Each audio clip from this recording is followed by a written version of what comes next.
11 il əvvəl oğurluğa getdiyi evdə adam öldürməkdə təqsirləndirilən Hüseyn Cəfərovun məhkəməsi başlayıb. Baş Ərzanətlər Məhkəməsinin hakimi Firdevsə Əliyevin sədrliyi ilə keçirilən prosesdə dövlət ittihamçısı ittiham aktını elan edib.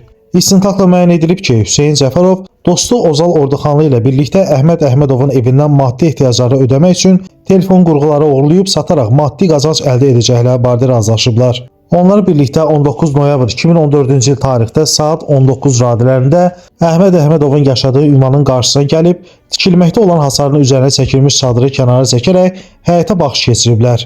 Onlar evdə heç kimin olmadığına əmin olduqdan sonra planlaşdırdıqları oğurluğu etmək üçün qaraja daxil olub, içərisində axtarış aparıblar. Lakin onlar heç bir telefon qurğusu və elektronik əşya olmadığını müəyyən etdikdən sonra ərazidən uzaqlaşmaq istəyiblər. Bu vaxt səs eşidilib və onlar ifşa olunmamaq üçün qaçmağa başlayıblar. Qonşuluqda yaşayan Namiq Hənifəyev hadisə yerindən qaçan Ozal Orduxanlının arxasınca qaçıb. Daha sonra Hüseyn Cəfərov Namiq Hənifəyevlə rastlaşır və onun bədəninin müxtəlif nahiyələrinə bıçaq zərbələri endirib. Namiq xəstəxanaya çatdırılsa da onun həyatını xilas etmək mümkün olmayıb. Təqsirləndirilən şəxs Hüseyn Cəfərov ona qarşı irəli sürülmüş ittihamla özünün təqsiri bilməyib. O ifadəsində hadisə günü tək olmadığını deyib. 2014-cü il noyabr ayı idi. Həmin vaxt çay evi işlədirdim.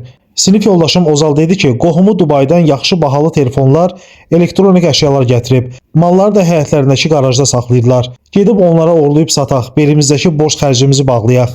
Danışdıq ki, üçümüz, mən, Ozal və məhəlli uşağımız Elnurla birlikdə telefonları və elektronik avadanlıqları qarajdan oğurlayaq.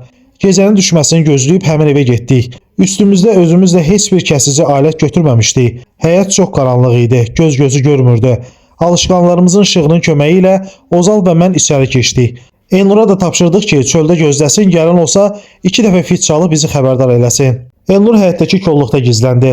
Biz içəridə 3-4 dəqiqə qaldıq. Nə qədər axtardıqsa heç nə tapa bilmədik. Çölə çıxanda qarajın böyründən üzünü görə bilmədiyimiz bir qadının "Kimsiniz, burada nə gəzirsiniz?" deyib qışqırığını eşidən Ozal dərhal qaçmağa başladı. Mən bir qədər onun uzaqlaşmağını gözləyib ardınca qaçanda "Kimsə aha, biri də buradadır" deyib çağırdı. Həyətdən çıxıb qaçanda gördüm Elnur bir adamla dalaşır. Görünür ki, aradan çıxmağa çalışanda üzə gəlib o adama yaxalanmışdı. Mən tez qaçıb taksiyə oturdum və məhəlləyə gəldim. Mən heç kimi öldürməmişəm. Ölüm işindən xeyli sonra xəbər tutdum. Prosesdə zərər çəkmiş şəxsin hüquqi varisinin vəkili Cənnət Kazımlı məhkəmədə ərizə ilə çıxış edib.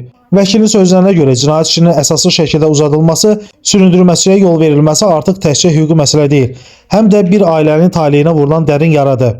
Təqsirləndirilən şəxs ibtidai istintaq zamanı özünü təqsirli bildiyi halda bu gün məsuliyyətdən yayınmaq üçün təqsirini inkar edir. Bu açıq şəkildə həqiqətdən yayınmaq və ədalətdən qaçmaq cəhdidir.